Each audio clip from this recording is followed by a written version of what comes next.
What's going on, guys? This is Rob, and welcome back to Pop Culture Explained. So WandaVision has taken the world by storm, with fans sleuthing through even the smallest crumb of comic book history to formulate and discuss countless theories online. Now, I, of course, have my favorites, but I wanted to put together a list of my top 5 WandaVision theories currently out there at the moment. So this is exactly that.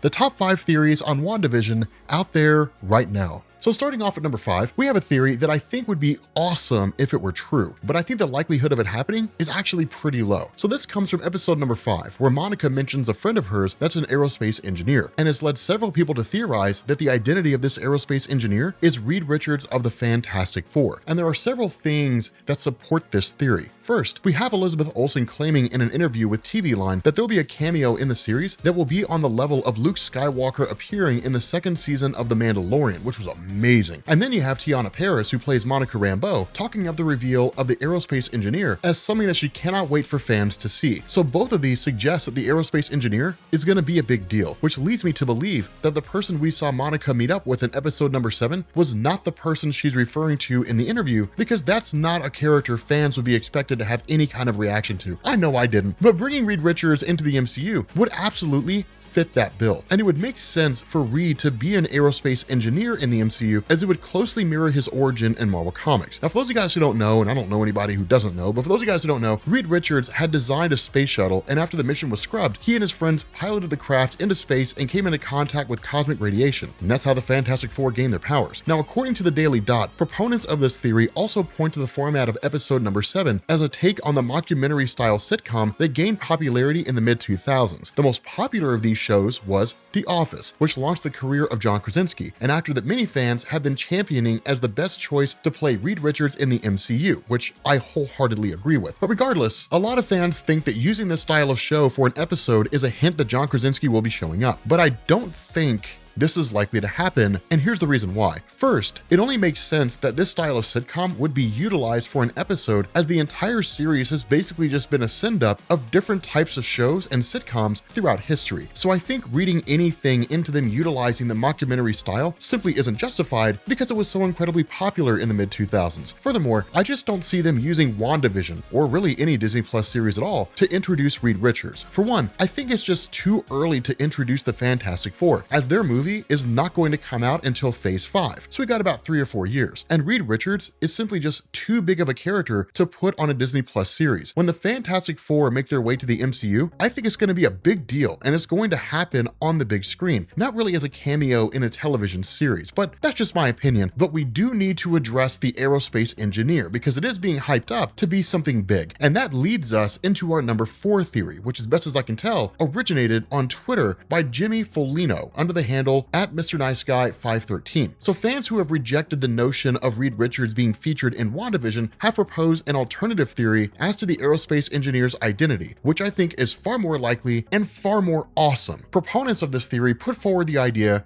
that the identity of the aerospace engineer is Adam Brashear. Now, if you are not an avid Marvel Comics fan, this name might not mean anything to you, and what a shame, because comic book readers will know how awesome this inclusion in the series would be. Adam Brashear is the real name of the Blue Marvel, one of the most powerful characters in Marvel Comics, a guy who even one-shot the Hulk, and in Marvel Comics continuity, Marvel's first African-American superhero. Now, I make this distinction because in the real-world timeline, Falcon is Marvel's first published African-American superhero, as he debuted in 1969 compared to 2008 for Blue Marvel. But when Blue Marvel was introduced, it was revealed that he'd been operating within the Marvel Universe long before any of the modern day superheroes showed up. And so in Marvel Comics, the way Brashear gets his powers comes from the fact that he's an Ivy League educated scientist working on an experiment involving antimatter. And when the machine explodes, he basically becomes a living antimatter reactor. What does this mean? It basically means he can channel unlimited energy. And this is interesting because Blue Marvel is, again, one of the most powerful heroes in Marvel Comics, and if done right, would probably be the most powerful hero in the MCU until they introduce Hyperion. And so I think it would be awesome to see him on screen, although I assume that if he is the aerospace engineer being referenced, he likely doesn't have his powers yet in the MCU. But it will set up the idea that we'll be seeing Blue Marvel in the Marvel Cinematic Universe relatively soon. Now, at number 3, we have a theory that I've talked about a few times here, which is that WandaVision WandaVision is basically setting up the idea of the Marvel multiverse to bring in the X-Men from the Fox universe to the MCU. And so in Marvel Comics, the multiverse is exactly what it sounds like: multiple unique universes existing simultaneously. And we know this concept is coming to the MCU with the second Doctor Strange movie. So the idea here is that the Fox X-Men films exist within a parallel universe to the MCU, and something will happen that breaks down the barrier between universes, and the Fox X-Men will come to the MCU. The first clue of this happening is pretty obvious, which is Evan Peters, who played Quicksilver in the Fox films, showing up in the role of Pietro Maximoff. And while I suppose this could be a straight recast of the character, it would be a bizarre choice out of all the actors they could pick to cast the one that had portrayed the character in the X-Men films, unless there are plans for the character down the road, including using him to introduce the rest of the X-Men. With what's been revealed since Evan Peters first appeared, namely that Wanda has figured out that he's not really Pietro, and the fact that he seems to be working or has been put there by Agatha Harkness based on the mid-credit scene of episode number 7, this seems a bit less likely, but I don't think we can reject the theory altogether. A more subtle piece of evidence to support this theory centers around Tyler Hayward, the director of S.W.O.R.D., and I found this theory actually being advanced by TikTok user Straw Hat Goofy. So this theory centers around the idea that at first, Hayward and Monica seem to have a really good relationship with one another, and then all of a sudden the relationship becomes very tense. So what changed? Well, Hayward knows that Monica's DNA has been altered by entering Westfield, and he knows this before anybody else does. Why would this matter? Well, if Hayward comes from the universe where the X-Men and mutants exist, he would likely hate and fear the mutant race, which is pretty much the entire plot of the X-Men story since the team's creation. And Hayward appears to have a great distrust for superpowered beings. He really doesn't like Wanda. He doesn't seem to even give her any credit for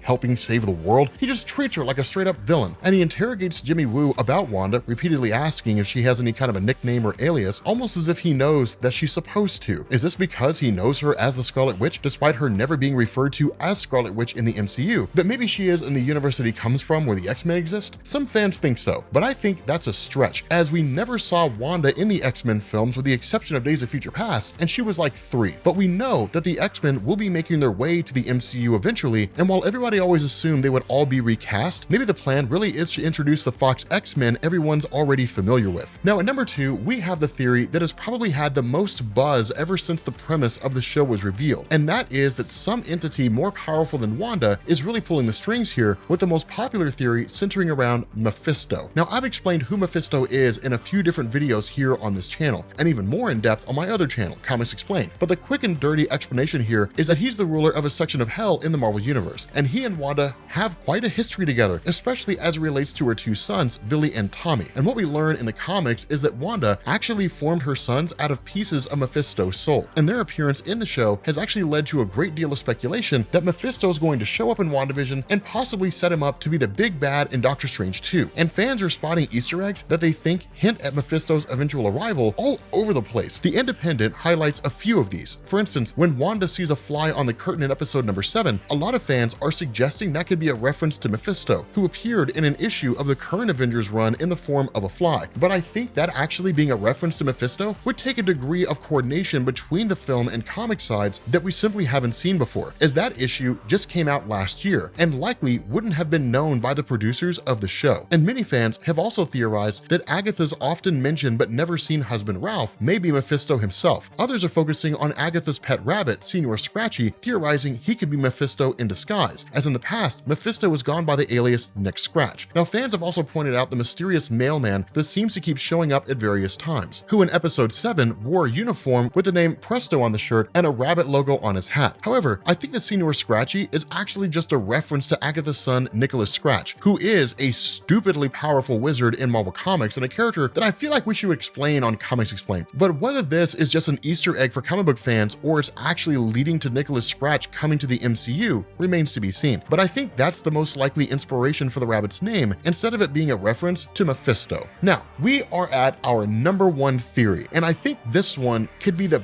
biggest for the future of the MCU. In episode number 7, we see a commercial for an antidepressant called Nexus, which I think is going to be significant. And this could mean one of 2 things, both of which were pointed out in a recent article by Comic Book Resources. One is the nexus of all realities, which is a point at which multiple realities converge. And this could basically just be more evidence of the multiverse coming to the MCU, and would explain how Evan Peters' version of Quicksilver showed up in WandaVision. And the commercial even says that Nexus will keep you anchored to reality reality, or any reality of your choice. So it's a very good possibility that this is a reference to the Nexus of all realities. Another possibility is that it's a reference to Wanda's status as a Nexus being. Now in Marvel Comics, Wanda was selected to be the Nexus being of the Marvel Universe, which is basically the person that serves as the focal point of all the magical energy of a given universe. And so I think that this is setting up Wanda as the MCU's Nexus being. And here's where things potentially get interesting. In the comics, Nexus beings are so powerful that they have to be monitored by multiversal agencies like the Time Variance Authority. And what's significant about this is that the TVA is confirmed to be a central part of the upcoming Loki series on Disney+. Now this next part actually comes from my writer Ryan, and he demanded that I put this in the video. He wanted credit. Now going back to Elizabeth Olsen teasing a Luke Skywalker level cameo for WandaVision, that could be a reference to Tom Hiddleston showing up as Loki, as the Time Variance Authority is getting involved in monitoring Wanda as a potential Nexus being. Furthermore, Paul Bettany has said that as part of WandaVision, he got to share the screen with an actor that he'd not been on screen with before, and that the two of them had amazing chemistry. Now, most people have interpreted this as being Benedict Cumberbatch, who plays Doctor Strange, but it could simply just be Loki, who at least, as far as I can tell, has not been on screen with Vision throughout the entirety of the Marvel Cinematic Universe. And bringing Loki in would be a very typical MCU move, as their post-credit scenes often set up new movies. And so having Loki show up near the end of WandaVision would be a great way to set up the Loki series and establish a connection between the various Disney Plus series. And so I think that's a big possibility that not a lot of people are talking about, despite how much sense it makes, and that's why it's our #1 theory. Well, with that being said, guys, we're gonna bring this to an end. If you guys enjoyed this video, make sure you let us know. We'll do more top 5 videos on whatever things you guys think are interesting, and make sure you guys check out our video playlist on WandaVision, Easter eggs, theories, and all that kind of good stuff. We will catch you all later. Peace.